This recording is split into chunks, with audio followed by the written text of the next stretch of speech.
বিসমিল্লাহির রহমানির রহিম। প্রিয় বন্ধুরা, এখানে আমি দেখাবো ইউএস ভিসা ফি কীভাবে পরিশোধ করতে হয়। ক্যাটাগরির উপর ভিত্তি করে বিভিন্ন ধরনের ইউএস ভিসা ফি মানে যুক্তরাষ্ট্রের ভিসা ফি রয়েছে। এখানে যেমন রয়েছে নন ইমিগ্রেন্ট ভিসা ফি $185। এছাড়াও আরও বিভিন্ন ধরনের ক্যাটাগরিতে ভিসা ফি ভিন্ন ভিন্ন হয়ে থাকে। Partition based visa fee $205। Equity traders investor visa fee $315। Border crossing card এ ধরনের ক্ষেত্রে ভিসা ফি $185। এছাড়াও অন্যান্য ভিসা ফি রয়েছে যেগুলো আপনারা দেখে নেবেন।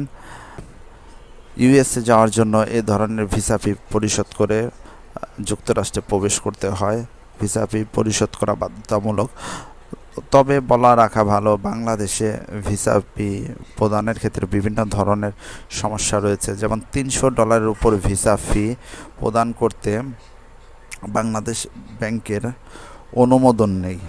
এক্ষেত্রে নির্দিষ্ট ব্যাংকে অ্যাপ্লিকেশন করে ভিসা ফি পরিশোধ করতে হয়।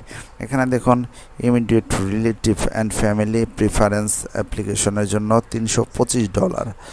এরপরে রয়েছে এমপ্লয় বেসড অ্যাপ্লিকেশন, এটার জন্য $345। এ ধরনের ভিসা ফি পরিশোধ করতে সংশ্লিষ্ট ব্যাংকে অ্যাপ্লিকেশন করে এরপরে আপনি ভিসা ফি পরিশোধ করতে পারবেন। তবে যে সকল ব্যক্তিদের ডুয়েল কারেন্সি কার্ড নেই তারা এ ধরনের ভিসা ফি পরিশোধ করতে পারবেন না। তাদেরকে বিভিন্ন মিডিয়ার বা মাধ্যমের শরণাপন্ন হতে হবে। এক্ষেত্রে আমি আপনাদেরকে সহযোগিতা করতে পারি। আপনাদেরকে যে কোনো ধরনের ভিসা ফি পরিশোধ করতে আমি সহযোগিতা করতে পারি। এক্ষেত্রে আমাকে সামান্য কিছু চার্জ প্রদান করতে হবে, অর্থাৎ ভিসা ফির সাথে অল্প কিছু চার্জ প্রদান করলে আমি আপনাদের পক্ষে এ ধরনের কাজ করে থাকব, অর্থাৎ আপনাদের পক্ষে ভিসা ফি পরিশোধ করে থাকব। এখানে আমি দেখাবো কিভাবে মাস্টার কার্ড বা অন্যান্য ক্রেডিট কার্ড দিয়ে পেমেন্ট করতে হয়। দেখুন, প্রথমে কার্ড হোল্ডারের নাম লাগবে।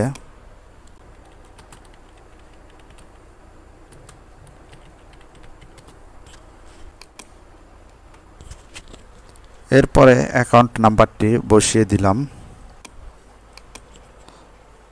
এরপর মাস এবং বছর, এরপর সিভিভি দিয়ে দিলাম। দেখুন, এখানে চেক আউটে ক্লিক করলে মোবাইল বা মেইলে একটি পিন নাম্বার যাবে, যেটি বসিয়ে দিলে পেমেন্টটি হয়ে যাবে। এভাবে বন্ধুরা আপনারা পেমেন্ট করতে পারেন। তবে যাদের মাস্টার কার্ড বা ডুয়েল কারেন্সি কার্ড নেই এবং এন্ডোর্স করা ডলার নেই, তারা আমাদের সাথে যোগাযোগ করলে আমরা আপনাদের পক্ষে পেমেন্টটি করে দিব। এর জন্য কিছু সার্ভিস চার্জ আমাদেরকে প্রদান করবেন। ধন্যবাদ।